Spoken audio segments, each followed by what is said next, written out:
Good morning. We are getting kids all involved in science, technology, math, engineering, you name it, a new way that they can do things from home. We're going to explain what Robolink is, all coming up on Fox 5.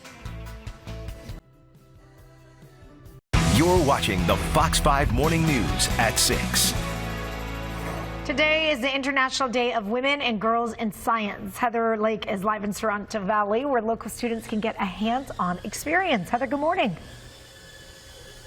Good morning. Yeah, so I am in a room full of robots and all kinds of stuff that I can't tell you about, but a lot of our friends here can this morning. So Hansel's going to help us out. Man, what a year that we saw technology really hit the forefront for people who didn't even love their computers. Now we're all saying, thank goodness that we have it around. You have this new company called Robolink. And it's pretty cool. We see a drone flying over your head. We're going to talk about a little self-driving car situation behind us. But basically, what are you doing now to bring this to the forefront to many children and students all over? Sure. So we teach STEM to students, mainly focusing on coding, robots, and AI. So students learn STEM education through fun robots, and then they program it. And then students can actually get a step closer to a lot of technologies like Tesla and robots and things like that.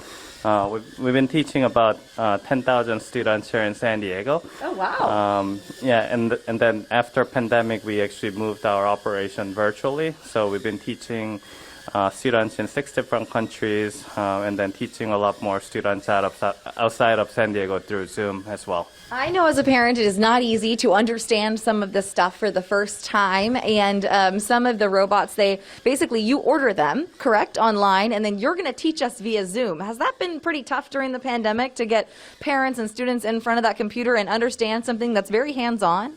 Yeah, it's been very tough in the early days, but we've been trying a lot of different things, and then we've been finding the right fit that works for students.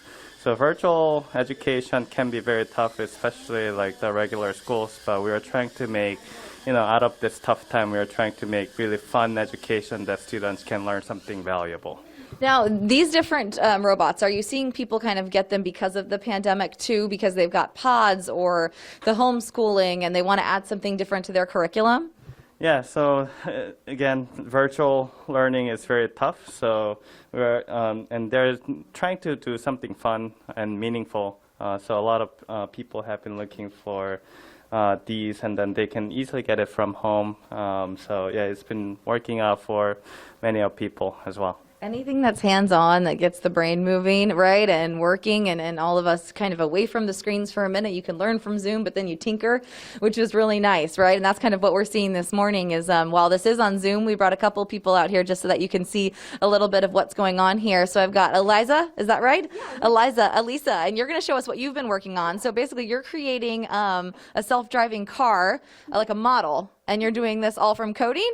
Yeah, so essentially there is a little code over here that directs directly to the Zoom car, which is basically kind of like a self-driving car, and it's kind of like what we see in Google and whatever. It's kind of just, it mimics that, but in a smaller scale. Okay, so you're going to show us. So she's created the code right here on her computer, so we can see that right there, and then there it goes.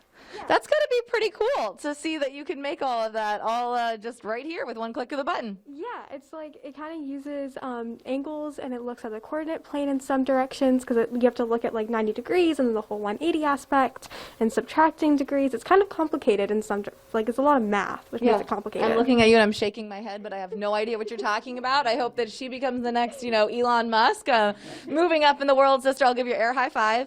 Boom. That's going to do it for us. We'll be talking about Robolink and a couple of younger students over there. By the way, I love Gia. This is Gia, the back of her shirt. Gia, can we see the back of your shirt really quick? Will you stand up? I like big bots, and I cannot lie. Oh, I get it. I like big butts, and I cannot lie. Oh, yes. Okay, Gia, you can sit back down. Does she have any idea? Do you think she, because that song is really like old. I don't know. And it's not appropriate. I know, it is a really old song. I'm like, I don't think she has any idea. I like big butts and I cannot lie. Okay, I love it. I love this stuff for the girls. I love it, Heather. I could go on, and I'm going to put a period at the end of the sentence because if I start about the science and the girls, we'll just keep going. Heather, thank you.